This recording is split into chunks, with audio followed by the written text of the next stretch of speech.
Hey guys, in this quick tutorial, let's go ahead and see what it would take to rig our wheels to spin at the same rate as the body of the car moves. So for that, we're going to use expressions. So if I grab the body of the truck and attempt to move it, you can see that the wheels are simply parented to the body of the car, right? So if you have your model laid out something like this, where you have the base with the four wheels, just make sure that you grab the four wheels and drag them inside the body of the car, right? So it just has to be parented to it. The other thing you want to make sure is that each wheel is properly, the pivot is properly centered. So if you attempt to rotate your wheel, you can see that the pivot is in the center, right? So that's the only other thing you want to make sure. And now what we're going to do is we're going to select our car, whatever we're trying to rig, and just go to the attribute editor and click on the first tab, and you'll find the transform attributes. Now if you attempt to move the car back and forth, you can see that the Z value is changing, right? So what I'm going to do is I'm going to click on this value, right click, and then say create new expression.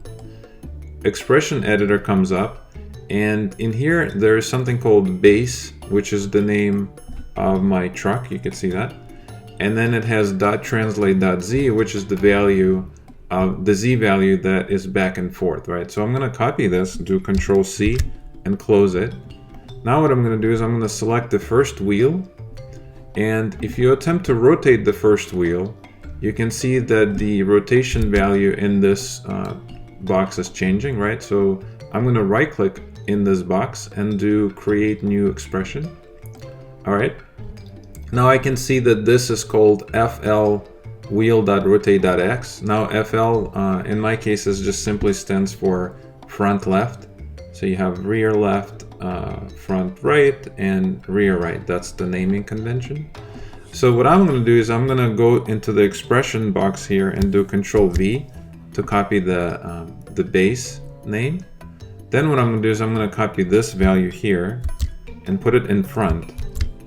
And then I'm going to press spacebar to create a space and do an equal sign, right? So now what I have is I'm telling Maya in my expression editor that the front wheel needs to equal the translation of the body. Now I also know that this needs to rotate a little bit faster than the body is moving, so I'm going to multiply this by 10.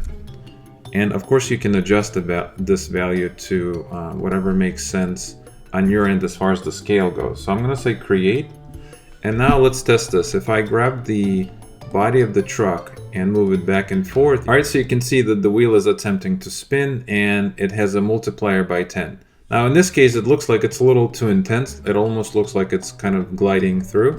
So of course I can select this, go to rotate X, and maybe instead of 10, maybe in my case, let's switch it to 7 and say edit and see if that feels a little bit better. And I think so. I think this seems like a better value. All right.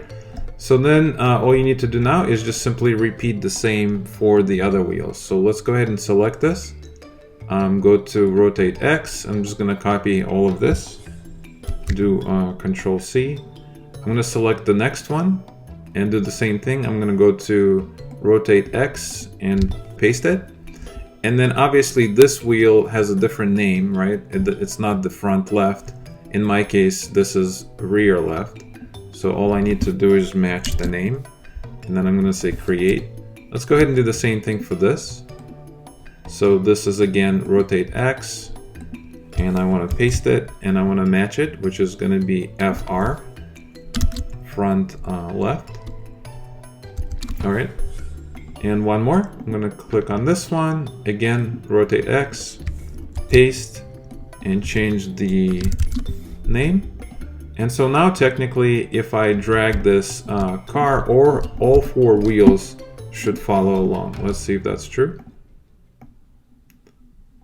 Very cool. So it's totally rigged and very easy setup for animation. So let's try this and see if that actually works. I'm going to go to keyframe 1 and I'm going to press S to set the first keyframe. Then I'm gonna go to frame 100 and press S to set one more, and of course change the position of my truck. Now the cool thing about this is that if you go to your graph editor, you can see that the speed at which we move the truck is not linear, right? So it's gonna ease in and ease out, or ease out and ease in as it moves. And the really interesting thing with expressions is that they're gonna match the rotation. The rotation of the wheels is gonna match the position of the truck, which is a very cool trick, right? So now let's attempt to play our animation. And there you have it. So a really cool and simple way to rig cars, or the movement of the cars in Maya. Alright, thanks for watching. I hope you found this video useful, and I'll see you in the next video.